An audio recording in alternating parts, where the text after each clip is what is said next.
الحمد لله رب العالمين، وصلوات الله وسلام وبركاته على حبيبنا محمد المبعوث رحمة للعالمين وآله أجمعين من الصحب والأزواج والقرابة والتابعين لهم بإحسان إلى يوم الدين. مسلمانانی بەڕێز و خۆشەویست، ئەم ئاڵقەیەمان ئاڵقەی نۆزدەیەمە لە بابەتی چۆن دەبینە مسلمانی ڕاست و ساخ.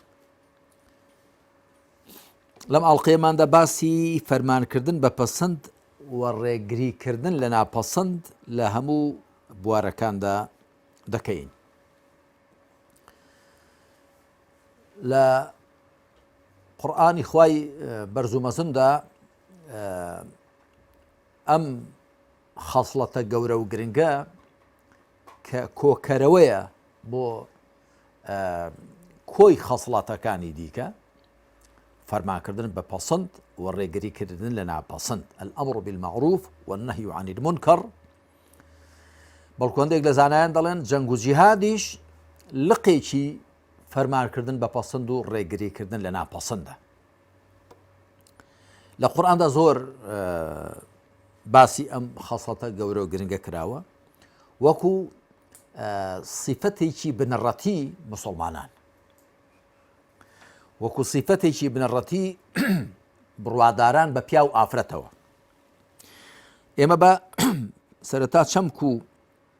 واتای فەرمانکردن بە پەسەند و ڕێگریکردن ناپەسەند ڕوونکەینەوە و دوایی چۆنیەتەکەشی ڕوون دەکەینەوە و حکمەکەی ڕوون دەکەینەوە و دوایی چەند تێبین و سەرنجێک دەخەینەوە. مەبەست لە فەرمانکردن بە پەسەند و ڕێگریکردن لە ناپەسەند ئەوەیە هەموو مسلمانێک دەبێت لە ذاتی خۆیدا بە هەرچی چاکە و پەسەندە لە خودی خۆیدا هەڵسێ،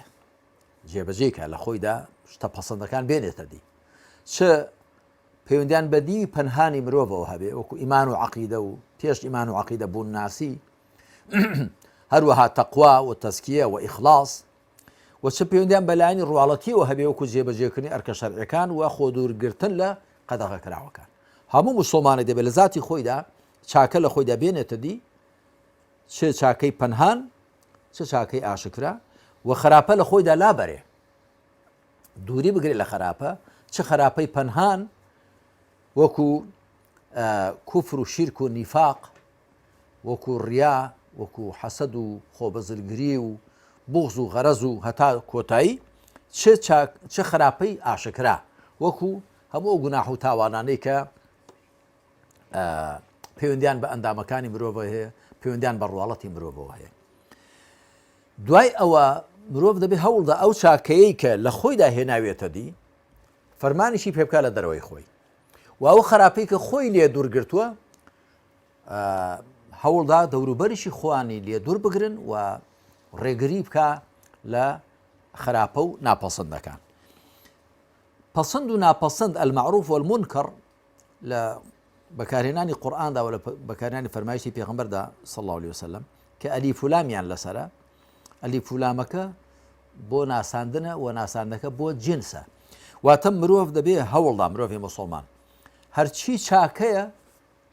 بۆ پەسەندە دیارە بە پێی شەریعەتی خوا و بە پێی عەقڵی سەلیم و بە پێی ناخ و زگماکی سەلیم کە ئەوانش هەردووکیان بێگومان لە بازنەی شەریعەتدان، هەرچی پەسەندە فەرمانی پێ بکە و هەرچی ناپەسەندە واتە خراپە زیانبەخشە ڕێگری لێ بکە. پەسەند و ناپەسەند چەمکەکان زۆر گشتگیرە، چ پەیوەندیان بە بواری بووناسیەوە هەبێ، چ پەیوەندیان بە بواری ئیمان و عەقیدەوە هەبێ، چ پەیوەندیان باری پەرستشەکانەوە هەبێ، چ پەیوەندیان بەلایانی ڕەوشت و ئاکار و ئەدەبە کۆمەڵاتیەکانەوە هەبێت، چ پەیوەندیان بەلایانی بازرگانی و ئابوووریەوە هەبێت، چ پەیوەندیان بەلایانی حکم و سیاسەت و ئیدارەدانی وڵاتەوە هەبێ، چ پەیوەندیان بەلایانی جەنگ و جیهادەوە هەبێ، دەبێت پەسەندەکان هەوڵدا بچەسپێنێ لە هەموو بوارانەدا و ناپەسەندەکانیش دیسان پەیوەندیان بە هەر بوارێکەوە هەبێ، بە هەر لایەکەوە هەبێ، مادام ناپەسەندە و شەرع و شریعەتی خوا بە خراپی داناوە دەبێت هەوڵدا کۆمەلگای لێ بژارکە. کەواتە فەرمانکردن بە پەسەند و ڕێگریکردن لە ناپەسەند بەو چەمکوواتایی زانایانی پسپۆڕ و شارەزای بواری خۆپاک و چاکردن تەسکێت و نەفس التەخلیەة من الرەذائل والتەحلیەة بالفەضائل خۆبژارکردن لە سیفەتە نزم و پەسەکان و خۆڕازان و بە سیفەتە بەرز و پەسەندەکان ئەوەش دێتەوە نێو ئەو چوارچێوە بازنەیە چۆنیەتی فەرمانکردن بە پەسەند و ڕێگریکردن لە ناپەسەند زانایان بنچینەیەکی جوانیان داناوە دەڵێ ئومر بالمعروف بالمعروف وانهى عن المنكر لا بالمنكر فەرمان بە پەسەند بکە بە شێوەیەکی پەسەند ڕێگری لە ناپەسەند کە نەک بە شێوەیەکی ناپەسەند ئەمە بەڕاستی بنچینەیەکە و بنەمایەکە زۆر شت دەگرێتە نێو خۆی دەبێ فەرمانکردن بە پەسەند بە شێوەیەکی چاک و ڕێک و وابێ کە ئاماز بپێچێ و زۆر بە عەقڵ و سەریقە و لێزانیەوە بێ و ڕیزبەندی دابدرێ بۆ پەسەندەکان کامیان لە پێش کامیانەوەیە هەروەها ڕیزبەندی دابدرێ بۆ ناپەسەندەکان کامیان لە پێش کامیانەوەیە و بە شێوەیەکی وابێ کە ئامانج بپێچێ و خاوەنەکەی لەسەری قەرزدار نەبێتەوە وەکو کوردواری خۆمان دەڵێن بۆ دەسەسڕێکی قەیسەریەک نەسووتێنێ و دەگونجێ زۆر شتی دیکە لەبارەی چۆنیەتی و شێوازی فەرمان بە پەسەند و ڕێگری ناپەسەند باز بکرێ کە من لە هەندێک لە کتێب و سەرچاوەکانی خۆمدا بە تەفسیل قسەم لێ کردووە حکمی فەرمانکردن بە پەسەند و ڕێگریکردن لە ناپەسەند بەو چەمکوواتایە کە باسمان کرد بە تەئکید ئەرکێکی گەورەی شەرعیە بەڵکو خوا سوبحانە وتەعالە بە ئەرکێکی داناوە کە بەبێ ئەوە مسلمان نابێتە ئەو مسلمانی کە خوا دەیەوێت و پێغەمبەر دەیەوێت صلى الله عليه وسلم وەکو خوا سبحانه وتعالى دەفەرمێ والمؤمنون والمؤمنات بعضهم أولياء بعض يأمرون بالمعروف وينهون عن المنكر ويقيمون الصلاة ويؤتون الزكاة ويطيعون الله ورسوله أولئك سيرحمهم الله إن الله عزيز حكيم آيات جمارة حفتها لسورة التوبة دەفەرمێ پیاوانی بڕوادار و ئافرەتانی بڕوادار هەندێکیان دۆست و پشتیوانی هەندێکیانن فەرمان بە پەسەند دەکەن ڕێگری ناپەسەند دەکەن نوێژ بەرپا دەکەن زەکات دەدەن فەرمانبەری خوا وهی پێغەمبەرەکەی دەکەن صلی الله عليه وسلم ئەوانن کە خوا بەزەی پێیان دادێ بەدڵنیایی خوا باڵادەستی کار بەجێیە کەواتە کەسێک وانە بێ خوا بەزەی پێدانایە هەروەها لە سوورەتی آلی عمران لە ئاەتی 104 خوا دەفەرمێ ولتكن منكم أمة يدعون إلى الخير ويأمرون بالمعروف وينهون عن المنكر وأولئك هم المفلحون واتە لەنێو ئێوەدا با کۆمەڵێک هەبن یا ئەی بڕواداری ئێوە کۆمەڵێک بن بانگەواز بکەن بۆ چاکە فەرمان بە پەسەند بکەن ڕێگری ناپەسەند بکەن و هەر ئەوانەش سەرفرازن ئەیوانە بێ سەرفراز نییە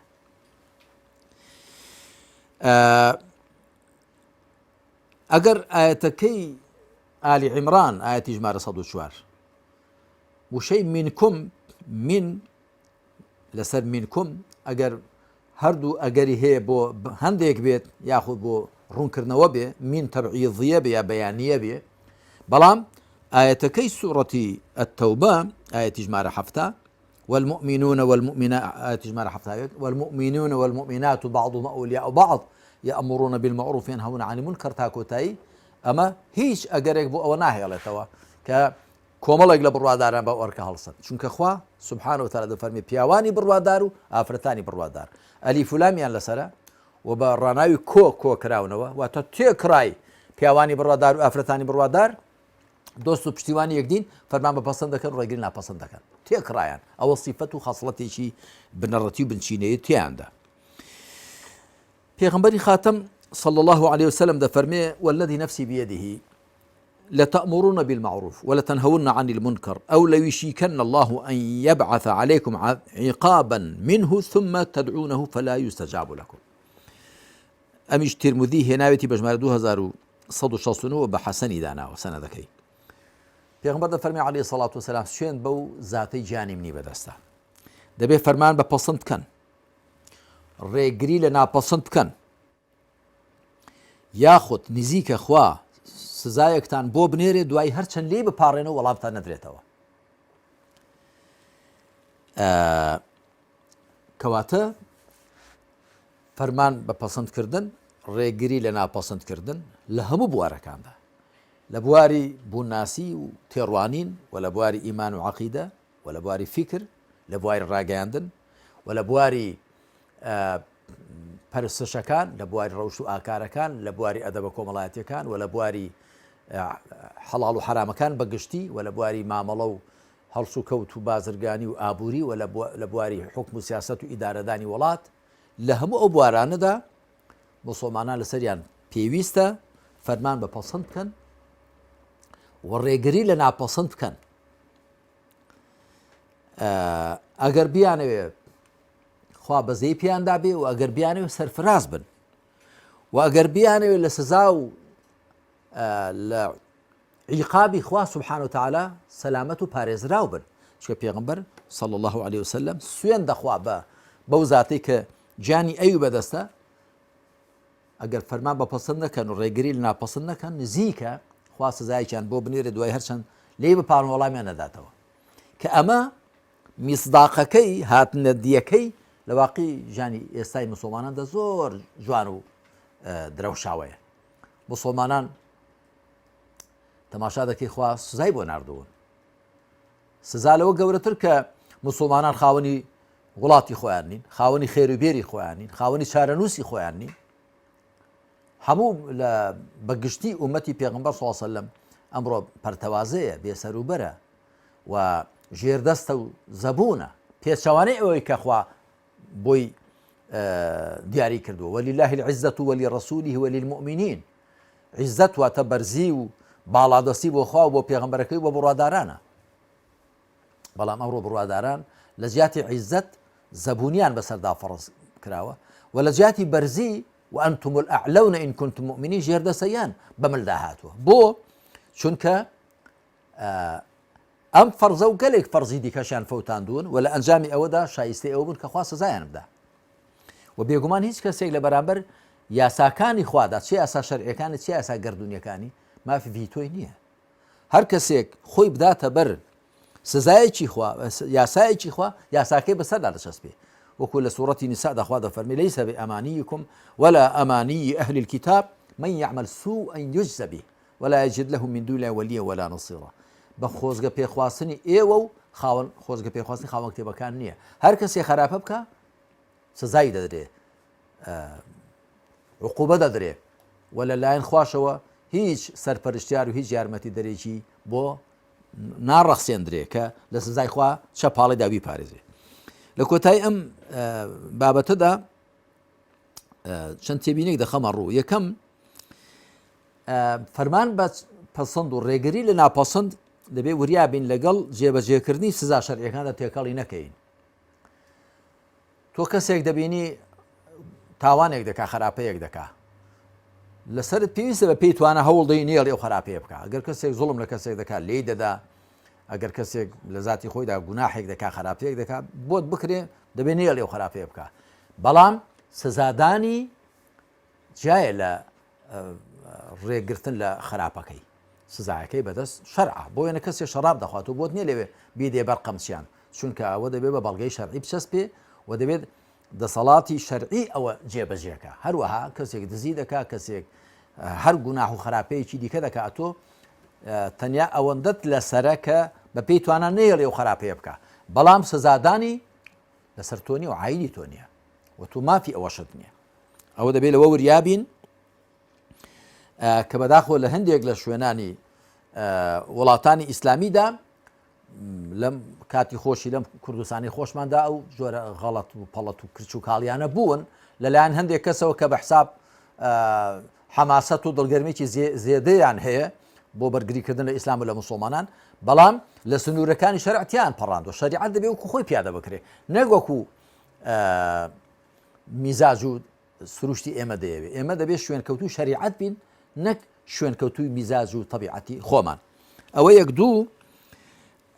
فەرمان بە پەسەند و ڕێگری لە ناپەسەند لەو مەسەلانەدا ناکرێت کە ڕاجیایان لەسرە. شتێک کە ڕاجایی لەسرە زانایەک وا دەڵێ، زانایکە وەشی کە دەڵێ، ئەتۆ بۆت نیە هەر کەسێ وەکو تۆ دەڵێ وای نەکرد. وەکو بەداخۆ هەندێک لەوانەی کە شوێنکەوتوی مەزهەبی حەنبەلین کاتی خۆی لە حیجاز و لەوانە وایان کردووە،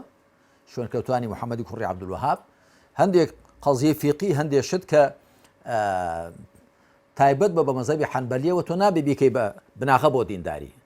ئەوەی کە ئەحمەدی کوڕی حەنبەل ڕەحمەتی خوای لێبێ لێ حاڵی بۆ بەشێکە لە توێگەیشتنی زانانی ئیسلام بۆ ئیسلام لە بوارە فیقیەکەیدا هەڵبەتە ئەنجا نابێ هیچ مەزهبێک فەرز بکرێ بەسەر کەسدا و هیچ بۆچوونی زانایەک نابێت وای لێ بکرێ وەکو بناغە بۆ موسڵمانەتی بەڵکو دەبێت بگەڕێنەوە بۆ بەحری فراوانی شەریعەت بۆیەش حەدیسەکە کە دەفەرمێ مەن ڕەئا منکم منکەڕەن دەبێ ئەو منکەڕە ئەو ناشەرعی ئەو ناپەسەندە دەبێ ناپەسەندێکی شەرعی بێ نەک بە پێی بۆچوونی زانایەک یا دوو زانا خوا بەلوتف و کەڕەمی خۆی حیکمەت و لێزانی زیاترمان پێ بدا لە بواری جێبەجێکردنی ئەم ئەرکە شەرعیدا فەرمانکردن بە پەسەند و ڕێگریکردن لە ناپەسەند لێرەدا دێنە کۆتایی ماڵقەیەمان وصلى الله على محمد وعلى آله وصحبه أجمعين والحمد لله رب العالمين